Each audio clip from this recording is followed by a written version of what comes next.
दोस्तों, रोज़ाना कहानी में आप सभी का स्वागत है। आज की कहानी क्या प्यार गुनाह है। दशहरे का दिन था। जूली अपने दोस्त के घर रावण दहन देखने के लिए जाती है, जहां उसकी मुलाकात उसके दोस्त के ममेरे भाई गोलू से होती है। दोनों एक दूसरे को अच्छी तरह से जानते हैं और फिर दोनों की दोस्ती हो जाती है। गोलू से ये मुलाकात जूली के लिए कुछ नई थी। अब तो गोलू से जूली का मिलना जुलना बढ़ गया और कुछ दिन बाद देखते ही देखते वो दोनों अच्छे दोस्त बन गए। गोलू और जूली की यह दोस्ती बहुत आगे बढ़ती गई और अब तो गोलू को जूली से प्यार हो गया था और उसने जूली से अपने प्यार का इजहार तक कर दिया। हालांकि जूली थोड़ा सा असहज हुई, क्योंकि उसके जीवन के इस खालीपन में ऐसा पहली बार हुआ था कि किसी के वह इतने करीब आई थी और उसका प्यार का इजहार उसके सामने करना, यह सब नया था जूली के लिए। जूली ने तब तो कुछ नहीं कहा। बाद में हमेशा गोलू के बारे में सोचती और अपने मन में ख्वाबों को बुनती रहती। कई बार तो उसने यह बात गोलू से भी साझा की और जो बात आगे बढ़ी तो जूली के इस खालीपन की जगह पर गोलू का ऐसा असर हो गया था कि अब तो जूली को भी गोलू से प्यार हो गया। अब दोनों को प्यार का परवान चढ़ने लगी थी और दोनों के प्यार की ऊंचाई आसमान छूने लगी थी। बात लोगों तक पहुंच गई थी और बात इतनी बढ़ी कि दोनों का खबर परिवार के दहलीज तक आ गई थी। बात जब जूली के परिवार तक पहुंची तो जूली के परिवार वालों ने जूली को काफ़ी समझाया। परिवार की मान मर्यादा, इज्जत व ना जाने कितने कितने ताने दिए। कई बार तो परिवार के लोगों ने जूली के ना मानने पर उसे मारा तक, उसे शारीरिक और मानसिक रूप से प्रताड़ित किया। पर कहते हैं ना, प्यार के लिए यह बहुत छोटी सी चीज़ है और शायद इसलिए जूली का प्यार के सफ़र में उसका कदम का पीछे न हटना इसकी गवाही देती है। समाज व परिवार के लाख कोशिश करने के बाद भी जब ये रिश्ता नाकाम होता नहीं दिख रहा था, तो इन दोनों के पक्ष में एक दलीलें थी कि दोनों एक ही जाति व समाज से थे। जब दोनों के इस रिश्ते को नामंजूर करने की सारी कोशिश नाकाम हो गई तो दोनों की सगाई करा दी गई। इससे दोनों के परिवार की जीत तो नहीं कह सकते, पर हाँ, यह एक पड़ाव तो ज़रूर था शारीरिक व मानसिक ताड़ना से छुटकारे का, समाज के लोगों से मिलने वाले ताने का और उनके मिलने जुलने पर लगी हुई पाबंदी का। लेकिन दोनों अब एक ऐसे रिश्ते में बंध चुके थे जहां वो अपने शादी के और आने वाले कल के, जिसमें वो साथ होंगे, के ख्वाब संजो रहे थे। पर यह सफ़र यहाँ पर ख़त्म नहीं होता। कहते हैं ना, ज़िंदगी के पड़ाव को कब आखिरी पड़ाव बना दे या कोई नहीं जानता। कल गणगौर है। आज जूली बहुत खुश थी कि कल गणगौर है और गोलू उससे मिलने आने वाला है। बात थोड़ी सामान्य होने लगी थी और घर के लोग भी थोड़े बहुत खुश हैं। जूली खुद को संवारती है, बार बार आईने में खुद को निहारती है। आज बहुत खुश है, मानो चकोर को चांद से मिलने के सारे विधान खत्म हो गए हों, सारे इंतज़ार खत्म हो गए हों। अब तो इंतज़ार था कल का। जूली के लिए ये पल मानो एक दिन का नहीं, 1000 वर्षों का था। वह इंतज़ार में एक एक पल को बड़ी ही कठिनाई से बिता रही थी, लेकिन मन में मिलने की आशा थी। पर आज वो बहुत खुश थी। वहीं दूसरी ओर गोलू जूली से मिलने के लिए अपने वहाँ से निकलता है और दुर्भाग्य से रास्ते में गोलू के साथ एक्सीडेंट हो जाती है और उनकी मौत हो जाती है। इस बात से बेखबर जूली उसके लिए बहुत खुश है। जूली के परिवार वालों ने जूली को यह बात नहीं बताई। इधर गोलू अंतिम यात्रा पर चलने को तैयार है, उनका दाह संस्कार होने वाला है, तो उधर दूसरी ओर इन सब से अनजान जूली उसके इंतज़ार में व्याकुल है। उसका मन बेचैन है अपने गोलू से मिलने के लिए। शायद अंतिम यात्रा में वह भी गोलू के साथ हो सकती थी, क्योंकि गोलू अब इस सफ़र से लौट बहुत दूर जा बैठा है। गोलू का दाह संस्कार हो जाता है, लेकिन जूली अपने गोलू के इस आखिरी सफ़र और उसके लिए आरंभ एक दर्दनाक सफ़र से अब भी अनजान है। एक कभी ख़त्म न होने वाले इंतज़ार में ही रहती है। इधर गोलू की मौत की खबर से अनजान जब जूली को उसकी मौत की खबर मिलती है तो पहले तो वह इस बात को स्वीकार ही नहीं कर पाती है। वो ये सदमा बर्दाश्त नहीं कर पाती है।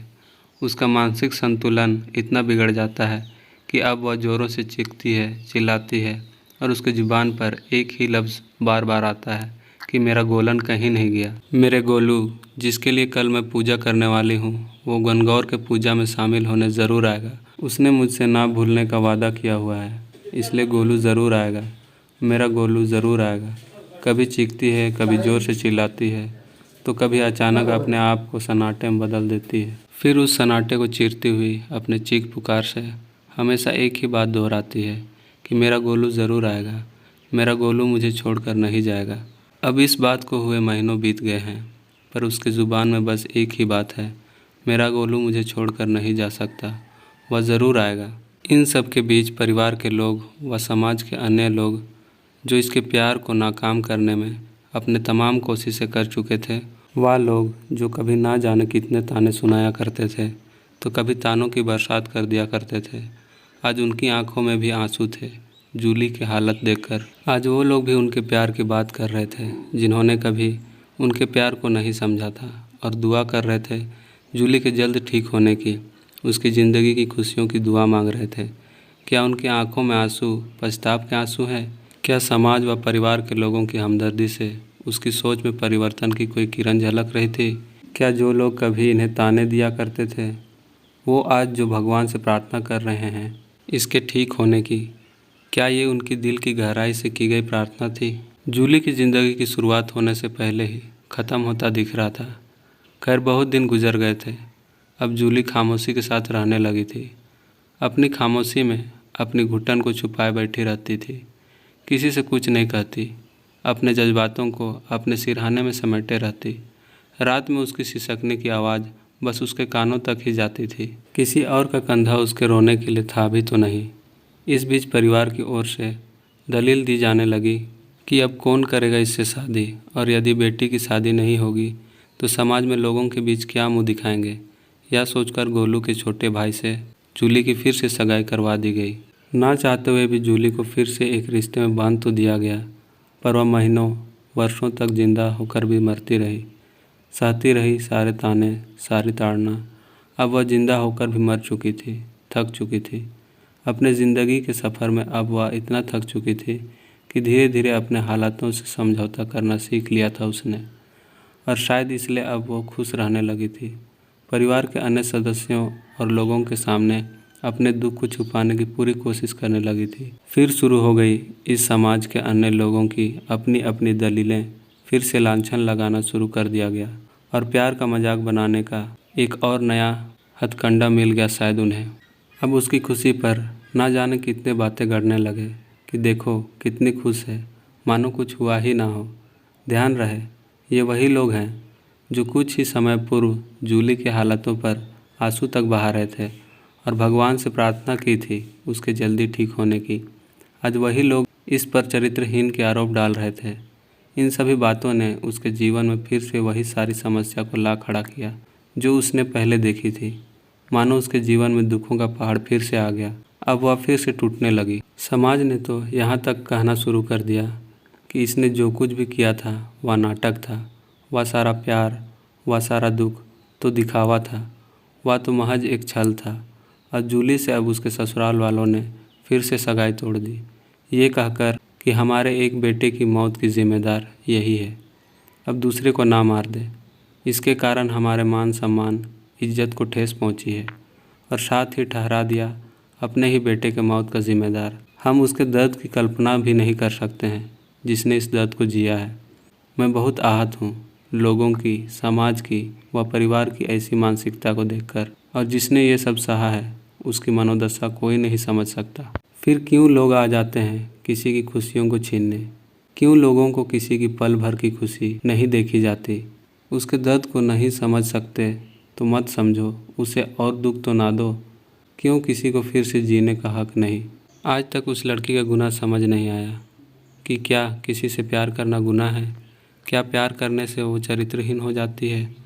और क्या उसका गुनाह था कि उसका प्यार अधूरा रह गया? क्या उसका गुनाह ये था कि उसने फिर से जीना चाहा? प्यार के नाम पे लोग ना जाने कितने भाषण देते हैं, ना जाने कितने सारी बद्दुआ दी जाती है। राधा कृष्ण जी के प्रेम को लोग पूछते हैं, क्या वाकई में पूछते हैं? नहीं मानता ऐसा कि लोग मानते हैं भगवान की उस प्यार को। अगर ऐसा होता तो आज हर समाज में प्यार करने वालों को अलग नहीं होना पड़ता, किसी को ये दर्द नहीं सहना पड़ता। अगर लोगों के अनुसार ये गुनाह ही है तो क्यों पूजा करते हैं राधा कृष्ण के प्रेम की मूर्त की? क्यों उन्हें भी सज़ा नहीं दे देते प्रेम करने की, प्रेम करके अधूरा छोड़ देने के लिए? मेरी उम्मीद है कि किसी को जीने नहीं दे सकते तो उसे मरने के लिए मजबूर तो ना करो। किसी का दर्द नहीं समझ सकते तो और दर्द तो मत दो। तो दोस्तों, आज की ये कहानी आपको कैसी लगी कमेंट कर ज़रूर बताइएगा और नए हैं तो सब्सक्राइब ज़रूर कीजिएगा।